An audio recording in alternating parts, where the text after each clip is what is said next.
Flat earthers love to say Southern Hemisphere flights don't make sense. Or worse, some of them don't believe they exist at all. And if you're using the Gleason's map, they kinda have a point. That map makes those flights look nearly impossible. But there's just one problem. They do exist. So let's dive in and look at that. So when we look at the Gleason's map, the flat earther's favorite projection, we already know the Southern Hemisphere is absurdly stretched out. It means flying from South America to Australia should take twice as long, as portrayed here with my really rough hand drawing. Or South Africa to Argentina, it ends up being this big arc. We're going to look at Santiago, Chile to Sydney, Australia. Now this is the path charted on a Gleason's map.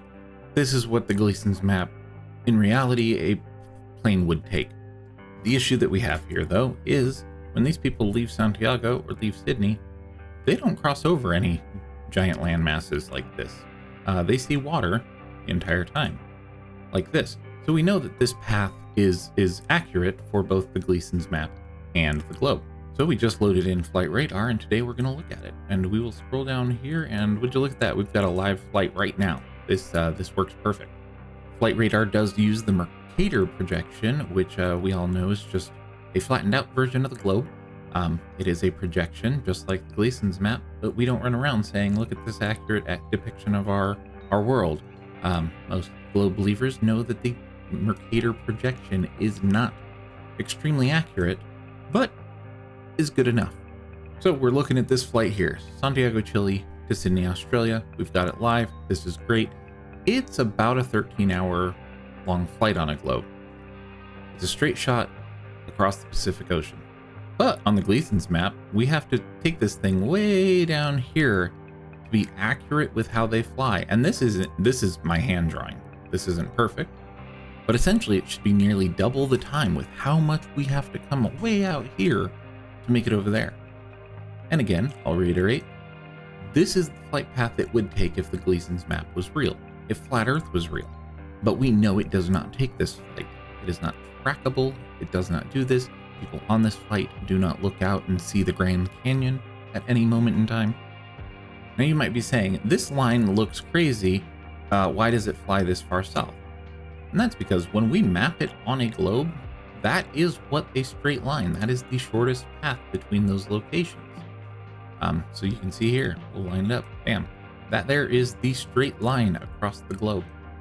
Now these flights aren't rare, they're no military secret. We can see this one left Santiago, it's going to Auckland. This one, Auckland to Santiago, so it's going the other way. Sometimes you can even find flights from over here to South Africa or South Africa to Perth, but those aren't live right now.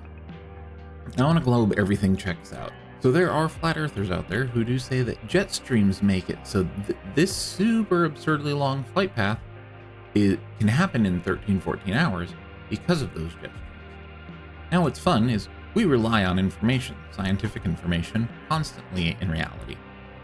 Airlines rely on knowing what the jet streams are. So we get accurate data of these jet streams. Now this is at 30,000 feet. Our options are 30 or 40,000, so I chose 30. The planes are leaving Santiago, Chile, coming way down here, it looks like way down here, and then up to Sydney. Now there are actually times where you'll see the planes come farther, even farther south. And the reason behind that is if you look at these super dark spots are 100+ mile-an-hour headwinds. This one's crazy, 135. Sometimes you'll see these planes come lower. Other times you won't see them come as low because they're not dealing with these 120, 130 mile-an-hour headwinds. But this here, so that flight has these crazy headwinds. Going the other way, it actually flies a little higher because it tries to stay a little more north.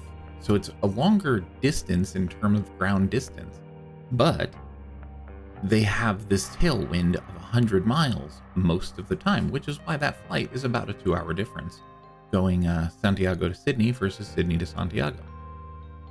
So there it is again on the globe. Everything checks out: distance, time, speed, direction. On the flat map, these flights make no sense. They'd have to go thousands of miles out of their way or move faster than any commercial jet has ever been recorded. But they don't. The speeds are normal, the fuel usage is normal, the routes are direct. The Gleason map just doesn't work, yet again. Now, if any flat Earth model out there were true, these flights like this would immediately expose the lie that we're being told. But instead, they confirm what we know: Earth is a globe. So thank you for coming to my TED Talk on how a single Southern Hemisphere flight debunks flat Earth. And this happens multiple times a week.